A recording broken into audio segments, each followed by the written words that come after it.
안녕하십니까. 2020년 4월 7일 최병묵 이펙트 시작하겠습니다. 자, 유승민 미래통합당 의원, 황교안 대표의 전국민 1인당 50만원 긴급 재난지원금에 대해서 논평을 했습니다. 뭐라고 했냐? 악성 포퓰리즘이다. 이렇게 얘기를 했고요. 페이스북을 통해서 입장을 밝혔는데, 문재인 정권의 포퓰리즘을 비난해왔던 우리 당의 대표가 전국민에게 50만원씩 주자. 이렇게 하고 나왔다. 소득과 재산을 따지지도 않고 모든 가구에게 4인 기준 200만원을 주자는 것이다. 70%를 지급 대상으로 할 때 누구는 받고 누구는 못 받는 문제로 골머리를 앓던 민주당은 이때다 싶고 자기들도 전 국민에게 지급하겠다고 나섰다. 민생당, 정의당 등 나머지 정당들도 선거를 코앞에 두고 거의 똑같은 목소리를 내고 있다. 대부분의 정당들이 국가혁명 배당금당을 닮아가고 있는 것이다. 그 다음에 국가가 쓸 수 있는 돈은 세금과 국채 발행으로 마련한 부채뿐이다. 이 돈은 문재인 대통령이나 민주당의 돈이 아니라 국민의 돈이다. 이렇게 얘기를 했고요. 그 다음에 코로나 사태와 코로나 경제 공황이 얼마나 오래 갈지 알 수 없는 상황에서 우리는 아무리 급해도 원칙을 세워서 한정된 재원을 사용해야 한다. 이렇게 얘기했고, 이 원칙은 상식적인 것이다. 첫째, 가난한 국민들이 돈 때문에 삶을 포기하지 않도록 국가가 국민의 돈으로 이분들에게 개인 안전망을 지속적으로 제공하는 것이다. 둘째, 일자리 보루인 기업들이 이 태풍 속에서 쓰러지지 않도록 최대한 많은 기업들을 도산의 위험으로부터 보호하는 기업 안전망을 지속적으로 제공하는 것이다. 이렇게 얘기를 했고요. 건전 보수 정당은 이런 국민의 표를 매수하는 악성 포퓰리즘을 막아야 한다. 그런데 그런 당의 대표가 이런 얘기를 할 수 있느냐, 뭐 이런 식으로 쭉 아주 길게 얘기를 했습니다. 제가 오늘이 선거 D-9일이죠. D-9일인데 D-9일이 아니라면 이 말에 100% 동감합니다. 유승민 의원, 저도 이런 생각을 평소에 가지고 있었습니다. 그런데 100% 동감하는데 지금은 선거를 일주일여 남겨놓고 있는 시점이다. 그럼 이 시점에서 유승민 의원의, 유승민 전 대표의 황교안 후보 공격, 이런 훈계하는 듯한 공격, 이게 과연 적절한 것이냐, 이 부분을 말씀드리려고 합니다. 우선 첫 번째, 황교안 대표는 지금 서울 종로에서 출마를 해 있는 상태입니다. 대표라는 직함과 후보라는 직함을 동시에 가지고 있습니다. 그런 후보에 대해서 같은 당의 의원으로서, 지금 뭐 미래통합당에 사실 아무런 당직을 가지고 있지 않으니까 평의원이나 마찬가지인데, 그 사람이 대표를 공격할 수가 있느냐? 뭐 이건 뭐 당내 민주주의 차원에서 저는 뭐 할 수도 있다고 보는데, 더군다나 선거를 일주일여 앞두고 있는 특정 후보를 공격할 수 있느냐 하는 점에서 잘못됐다 하는 것이고요. 그 다음에 두 번째, 원칙적인 문제를 저는 말씀을 드리려고 합니다. 무슨 얘기냐면, 여기에 다 맞는 얘기입니다. 유승민 의원의 얘기가. 이게 악성 포퓰리즘인 거 맞죠? 근데 선거를 일주일여 앞두고 있고는요, 있어서 가지고는 이 현금을 당할 장사 없습니다. 무슨 얘기냐면, 그게 자기 돈이냐 아니냐는 건 중요하지 않습니다. 어느 정치인이 자기 돈을 뿌리겠습니까? 자기 돈 뿌리는 정치인은 물론 뭐 몇 명한테 뿌릴 수는 있겠지만 국가 전체적으로 자기 돈을 뿌릴 수 있는 사람 아무도 없습니다. 그렇기 때문에 저는 평상시에도 현실 정치는 이렇게 그 유승민 의원이 얘기하듯이 꼭 도덕적으로 움직이지 않는다 하는 걸 제가 여러 차례 강조하고, 제가 자꾸 현실 정치 얘기를 많이 드린 적이 있는데, 왜 그러냐면 자기 개인의 소신과 실제 실물 정치에서 돌아가는 방향, 이거 굉장히 다릅니다. 그래서 제가 자꾸 일부 이제 정치학 교수들이 뭐 이건 이렇게 해야 된다, 저건 저렇게 해야 된다. 그래서 이제 그걸 저희끼리 사석에서는 야, 그 사설 같은 소리 하지도 마라, 이런 얘기를 많이 하는데, 그게 무슨 얘기냐면 뻔한 얘기입니다. 뻔한 얘기. 정치를 바르게 해야 된다는 건 누가 모릅니까? 근데 바르게 하면 꼭 지더라. 만약에 그게 현실 정치라면 정치를 바르게 해서는 안 된다는 게 저의 주장이죠. 왜냐면 선거는요, 일단 이겨야 합니다. 이기지 않고 선거를 지고 나서 뭐 저 사람이 뭐 이래서 졌다, 반칙을 써서 졌다, 물론 그 사람이 불법을 해서 만약에 자기가 선거에서 졌다면, 상대방이 불법을 해서, 그러면 그 불법은 불법대로 단죄를 해야 되는 것이죠. 근데 우리나라 실정에서 검찰도 마찬가지고 법원도 마찬가지고, 더군다나 앞으로 공수처 만약에 생기면 더욱더 이제 수사 자체가, 이 여권에 대한 수사 자체가 제대로 안 될 가능성이 있는데, 그렇게 되면 배지 나중에 가서 뭐 3년 6개월 뒤에 배지 떨어진들 무슨 의미가 있겠습니까? 정의를 바로 세웠다. 이래가지고 이렇게 자유할 수 있는 입장이 아니다. 이게 현실 정치다. 그래서 옛날에 김대중 대통령이 즐겨 쓰는 표현이 있죠. 정치에서는 상인의 지혜를 가져야 된다. 이런 얘기를 많이 하지 않습니까? 상인의 지혜. 상인은요, 좀 잘못됐어도 이익이 되면 파는 게 일반적인 의미의 상인입니다. 그 다음에 문제의식, 서생 같은 문제의식을 가져야 한다. 제가 보건대 지금 유승민 의원의 문재인 대통령이 얘기하는 이 긴급 재난지원금, 이게 악성 포퓰리즘이라고 하는 거는 서생적인 문제의식은 될지언정, 김대중 대통령이 얘기했듯이 상인의 지혜는 되지 못한다. 상인은요, 지금 일주일여밖에 남지 않은 이 선거에서 일단 상인은 이런 식으로 포퓰리즘 대열에 저는 합류할 수밖에 없다. 그리고 이 다음에 일주일쯤 뒤에 이제 선거가 끝나고 나서 다시 차근차근히 생각해 볼 수밖에 없는 게 현실 정치다. 예를 들어서 여기에서 만약 이거를 반대한다고 해보십시오. 반대한다고 하면 자, 지금 당정협의에서 기획재정부는 하위 50% 또는 상위 50% 뭐 같은 개념이죠. 그 사람들한테 긴급재난지원금을 준다고 했습니다. 그때 당에서 뭐라고 얘기했죠? 70%로 올려라 이렇게 얘기했습니다. 사실 하위 70%라는 게 말이 안 되죠. 상위 30%를 제외한 숫자한테 준다 이렇게 얘기해야 되는 게 맞는 거지만 정치판에서는요 하위 70%가 먹힙니다. 왜 그러냐? 70%한테 준다는 것을 강조하기 위해서 그렇게 한 것이죠. 우리는 10명 중에 7명한테 준다. 7명 표 받으면 당선됩니다.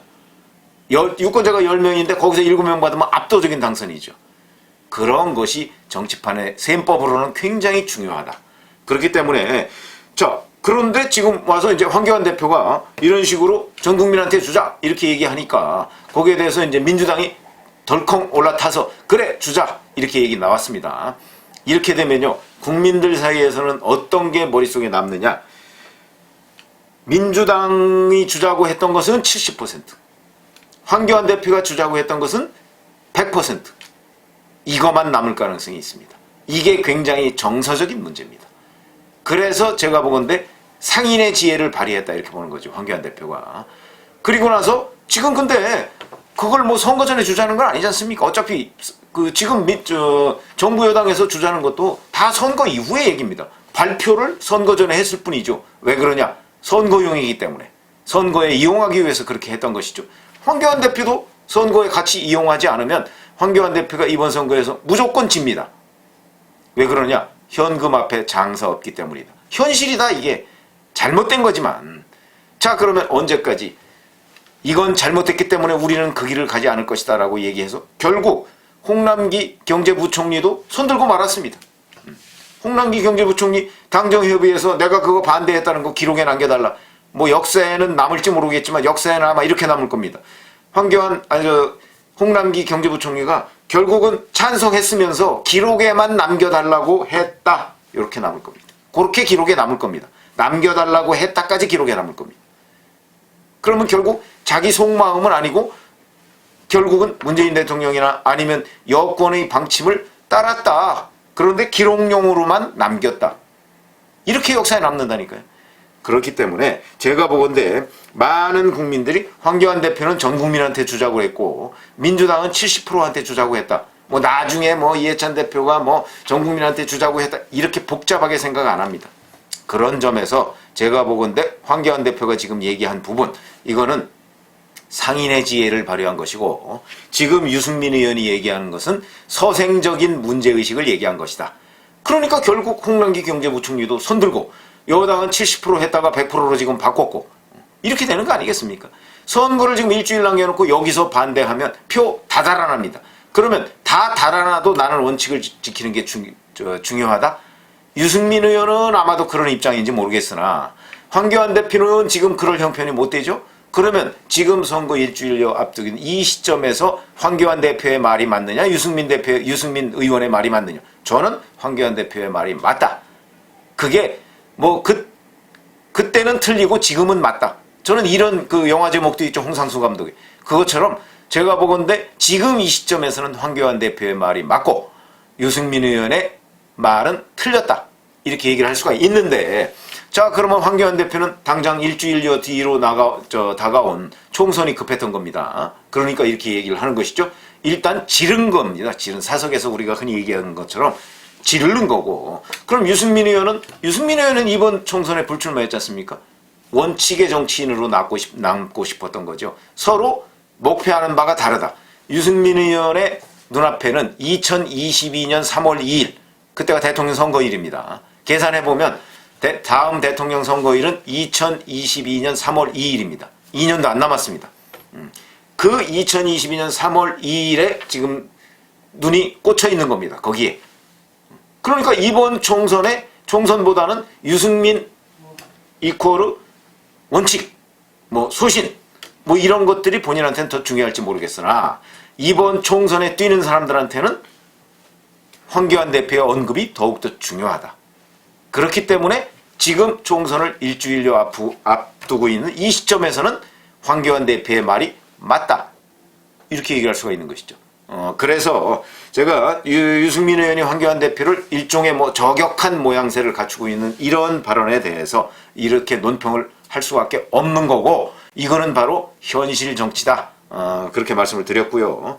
자, 그러면 선거 후에 어떻게 될 것이냐.